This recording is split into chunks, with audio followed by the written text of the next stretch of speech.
Inflation is at an all-time high and overall affordability is very challenging across the country. So what will happen to the real estate market in 2024? Will home prices go up or go down? Will interest rates rise or decline? All this I will discuss today in my real estate series, Real Estate Tips, episode number 31, and we will find out what is expected to happen in the real estate market, and I will give you a real estate market forecast for 2024, based, of course, on research and analysis. Tune in, very excited episode for those of you who want to know what's going to happen in the real estate market for 2024. I'm James Abdelmalik with Keller Williams Palace Verdes and Keller Williams Luxury International. I'm a California realtor and I love helping clients sell homes or buy homes. I'm James Abdelmalik. I'm a California realtor and I love helping people either sell homes or buy homes or invest in real estate. And I love making educational videos that help you make better real estate decisions, whether you are selling a home or buying a home or making investments in real estate. And if you ever want to sell a home or buy a home or invest in real estate, call me anytime on the number shown on screen.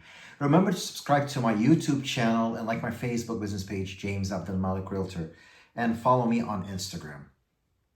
Today, as I promised, I'm going to discuss or give you a real estate market forecast for what's going to happen in the residential real estate market. Real estate market forecast is a topic of discussion not only for sellers or buyers or investors, but everyone is giving an opinion on where the real estate market is heading.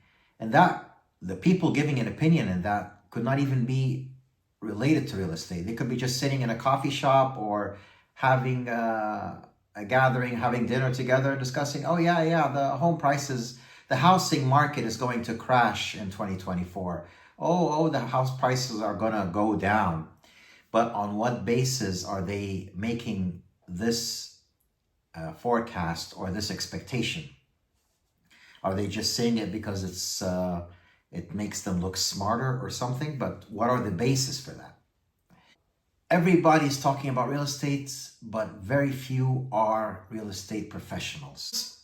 Of course, the real estate forecast that I'm about to give to you is not a personal opinion. It is based on current market trends, economic conditions, and statistical patterns. I'm going to lay out my analysis briefly to you, and we're going to reach the conclusion together what is expected to happen. As a general rule, when it comes to real estate, whatever is going on in the economy has an indirect effect on the real estate market. But the primary factors that affect the real estate market are two: supply and demand of homes. What does that mean? When I say supply of homes, I mean the inventory in the market, the amount of homes offered for sale in the market. And demand, of course, is the number of buyers in the market. These are the two primary factors that affect the real estate market. It doesn't matter if the economy is in a recession or if we have high inflation, it will all be primarily based on how much supply of homes we have compared to how much demand on those homes are. Here's how it works. If supplies of homes increase more than the demand for homes, then prices of homes are going to go down. If demand for homes increase more than the supply for homes, then the prices will go up. So let us analyze each one together. First, supply of homes, or what we as real estate agents and realtors say, inventory. For inventory, no doubt in the last 3 years, we've witnessed a shortage of inventory. And it was across the board in major cities all over the US, throughout all the states. So what affects the supply of homes or inventory? There are three major factors that affect the supply of homes. Number one, the construction costs. Number two is the interest rates. Number three is amount of foreclosures. Let's start with number one. For construction costs, the higher the construction costs, the lower amount of new homes that will be constructed. Since we are in an inflation, as you can see, a high inflation currently in the US, all construction costs, together with all other costs, went up. So builders are not really optimistic about building more homes because they're worried, will they be able to sell it or not? So construction costs are high. So that will be a factor that discourages builders from building more homes, and hence there will be shortage in new homes. That would lead to lower inventory. Number two, interest rates. The higher the interest rates goes, the less incentive sellers have in selling their home. Why is that? Because most of the sellers or the owner or homeowners right now are locked in at an interest rate of like 3%, 4%. Some of them are even less than 3%. Why would they sell a home if the interest rate is high when they have, like, for example, 3%, and then buy again at an interest rate of 7%? So it's not an incentive unless they absolutely have to sell because it's a job relocation or there's a big event happening to them. So interest rates are high, so there is not real incentive for people to sell their home, which leads to short amount of inventory or lower amount of inventory. 3, foreclosures. For foreclosures to happen, homeowners must have very minimal equity, if no equity at all, for this to happen. Why am I saying that? Because if you have equity and you're having a problem making your mortgage payment, the smartest thing to do is sell it and collect the equity you have in that home. Let me explain to you briefly what equity means. If you have a home that's worth $1 million and you have a mortgage balance that you owe to the bank of $600,000, that means you have $400,000 equity or 40% equity.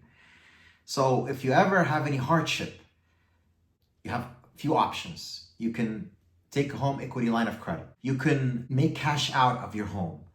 Or you can just sell the home and get your equity and use it to buy a smaller home.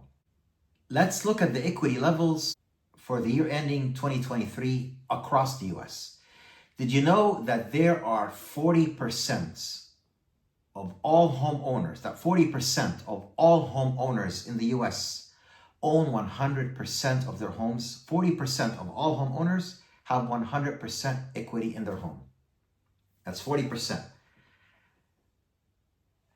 And 60 have a percentage mortgage or own a certain amount of equity, but I'm talking about 100%.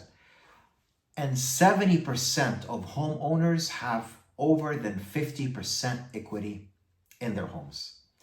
So what do these numbers tell us? They tell us that if they go through any hardship, 70% of those homeowners are not going to have any issues at all. They will just sell their home or draw some cash out of their equity and deal with the problem they have.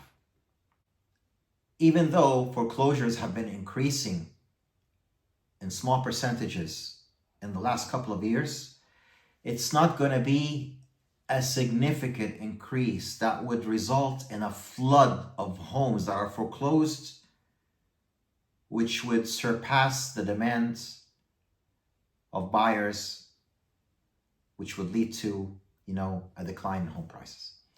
So based on those 3 factors that I mentioned, it is not expected that the inventory or the supply of homes will increase in the coming or throughout 2024.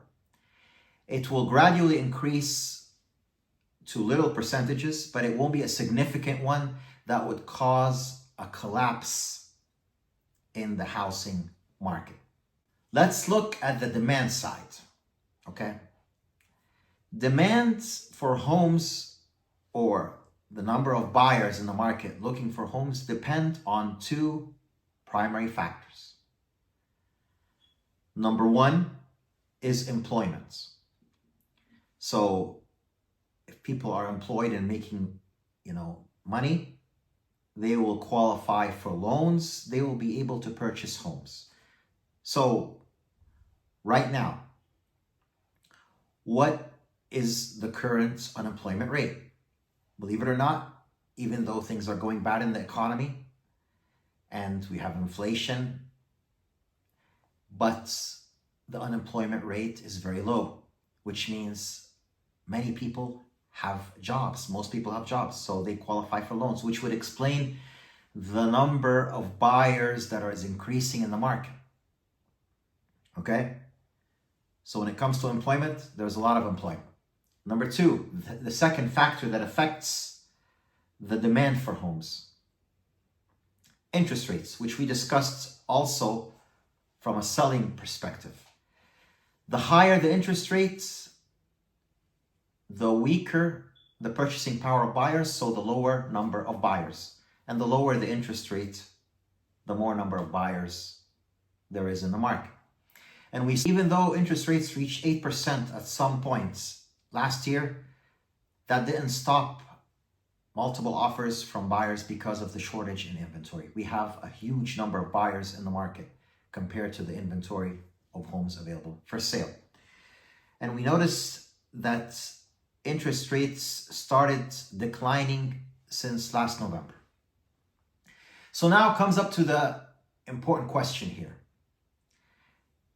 What's going to happen in the interest rates? Because that's a common factor when it comes to inventory, supply of homes, and demand for homes on the buyer side. It is expected, because we are in an election year, that interest rates are going to go down. And it's going to go down to huge percentages. Expectations are starting in June. Okay? That's because it's an election year. How much it was going to go down to? Hard to say, but it may reach 5%. And don't quote me on that, but that's a possibility. We don't know. It could be. So what does that mean? If interest rates go down, what will happen? On the seller side, it will be more incentive for sellers to sell, because even if they're locked at 3%, and let's say it goes down to 5.5%, so a 2.5%, he can work with that. Not compared to 8%. But on the buyer sides, all the buyers who were, discouraged before because their purchasing power was weak are going to all jump in because the interest rates are down. And now they would want to buy the home that they couldn't buy before in 2023. Or perhaps not only did they have low purchasing power, but now the purchasing power is stronger, and some of them were waiting for this to happen. So it's going to be a flood of buyers coming in. So here is the conclusion, or here is the real estate market forecast. Inventory is expected to increase at a rate lower than the amount of increase in buyers in the market. What does that mean? So we're going to be seeing in the coming month more inventory coming into the market, but we're going to see also in the market a lot more buyers entering the market, and there will be multiple offers on those homes. So overall, what that means is home prices are not going to go down.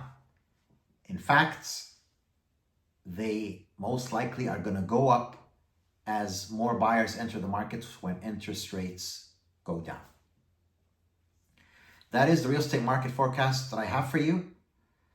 Let me know what your thoughts are. If something you want to add or you have a question, please make a comment and we'll discuss. And if you ever want to sell a home or buy a home or invest in real estate, call me anytime on the numbers shown on screen. Even if you're in a state other than California, I will refer you to the best local agent in your city and area and state that will help you make a very profitable transaction. Remember to subscribe to my YouTube channel to be notified of my next interesting video that I'm going to talk about also in real estate tips. And remember to follow me on Instagram and like my Facebook business page, James Abdul Malik Realtor. See you in my next video. God bless.